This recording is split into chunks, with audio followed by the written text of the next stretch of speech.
As কুকিংয়ে তোমাদের সবাইকে স্বাগত। আজ তোমাদেরকে বানিয়ে দেখাবো ইলিশ মাছ দিয়ে কাঠি কচুর তরকারি। দারুণ স্বাদের, দেখতে যেমন সুন্দর, খেতে কিন্তু অসাধারণ হয়। ইলিশ মাছের তো অনেক কিছু বানিয়ে খেয়েছো, গাটি কচু বা কচুরমুখী দিয়ে ইলিশ মাছ এই পদ্ধতিতে একবার রান্না করে দেখো, মানে মাংস ফেলে সবাই এটা দিয়েই খাবে, এতটাই টেস্টি হয়। আমাদের বাড়িতে যখন বানাই মাংস ফেলে এটাই খাই। কিন্তু তার জন্য একটা কড়াইতে পরিমাণ মতো সর্ষের তেল গরম করে নিলাম। আমি নিয়েছি ছোট মাছ, বাজারে বেরিয়েছে এখন, এই ছোট মাছটা দিয়েই বানাবো। মাছগুলো লবণ আর হলুদ মাখিয়ে কিছুক্ষণ রেখে দিয়েছিলাম। ইলিশ মাছ একটু লবণ বেশি করে দিলে খেতে ভালো লাগে। মাখিয়ে গরম তেলে এপিট ওপিট একটু লালচে করে ভেজে নেব। এটা তরকারিতে দেব বলে একটু লালচে করে ভেজে আমি প্লেটে তুলে নেব।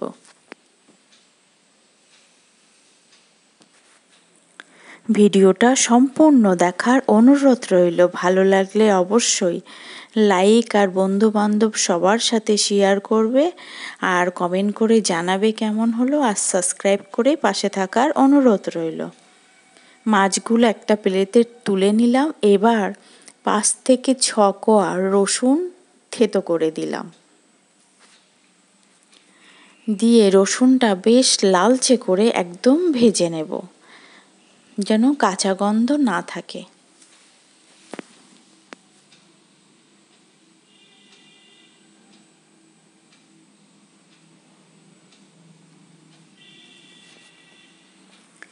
এবার কেটে রাখা সেই গাটি কচু বা কচুরমুখীগুলো দিয়ে দেব। সবগুলো দিয়ে পরিমাণ মতো লবণ আর হলুদ দেব, দিয়ে ভালো করে ভেজে নেব। এমনভাবে ভাজবো গাটি কচুগুলো যেন বেশ সব একটু সামান্য লালচে ভাব আসে। যখন ওল কচু রান্না করা হয় কম ভাজতে হয়, বেশি ভাজলে ওল সিদ্ধ হতে চায় না। কিন্তু এই গাটি কচু বা কচুরমুখী এটা খুব ভালোভাবে ভাজতে হয়। যত ভাজবে তত সুন্দর গলে যাবে আর ততটাই খেতে টেস্টি হবে। বেশ নাল ভাবটা কেটে যাবে, এপিট ওপিট ভালো করে ভেজে নিতে হবে। তাহলে তরকারিতে যে নাল ভাবটা থাকবেই না, আর পুরো সুন্দর খেতে লাগবে আর দারুণ লাগবে টেস্টি খেতে।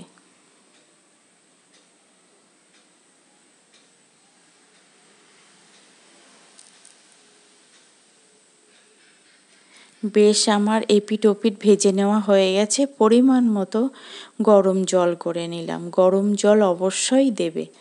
গরম জল দিলাম পরিমাণ মতো, দিয়ে ঢেকে দিলাম। ঠিক 10 মিনিট মতো আমি লো টু মিডিয়াম আঁচে ঢেকে রেখেছিলাম। দেখো ঢাকনা খুলেই দেখছি প্রায় কচুরমুখী সিদ্ধ হয়ে এসছে।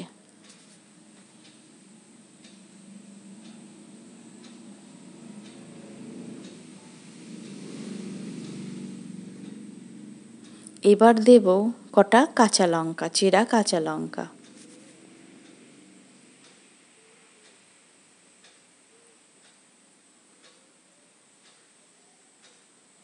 আর দেব একটু ঝাল ঝাল হবে এই তরকারিটা, যে যা স্বাদ বুঝে দিও। আমি হাফ চা চামচ মতো দিলাম লঙ্কার গুঁড়ো,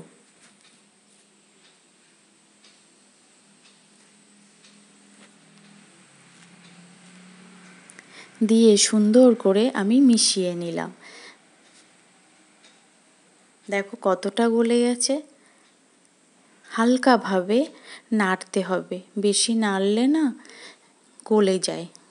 এই তরকারির গ্রেভি বা ঝোলটা কেমন ঘন হয়ে যায়, ওই জন্য। এবার দিলাম ভেজে রাখা মাছগুলো দিয়ে ঠিক আর 5 মিনিট ফুটিয়ে নেব।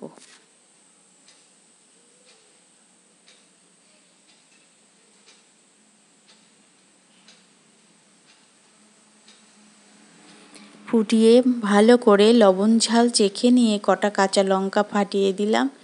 চেখে নিয়ে চা চামচের 4 ভাগের 1 ভাগ দিলাম শাহি গরম মশলা, আর কিছুই দেব না।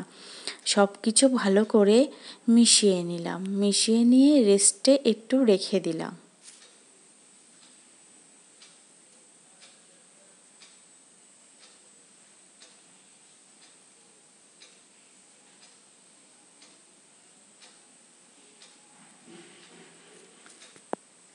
দেখেছো কত সুন্দর ঝোল ঝোল মতন হয়েছে। নুন ঝাল খুব সুন্দর, বেশ ঝালটা একটু বেশি বেশি হবে, দারুণ লাগে খেতে গরম গরম ভাত দিয়ে। তোমরা বাড়িতে একবার এইভাবে বানিয়ে দেখো। এটা বানালে না মাংস ছেড়ে সবাই এটাই খাবে। দারুণ টেস্টি হয়। ইলিশ মাছে পেঁয়াজ রসুন খুব একটা যায় না, কিন্তু এই তরকারিতে কটা রসুন ফোড়ন দিয়ে দেখো, দারুণ টেস্টি লাগে। মাছটাও খুব সুন্দর খেতে হয়।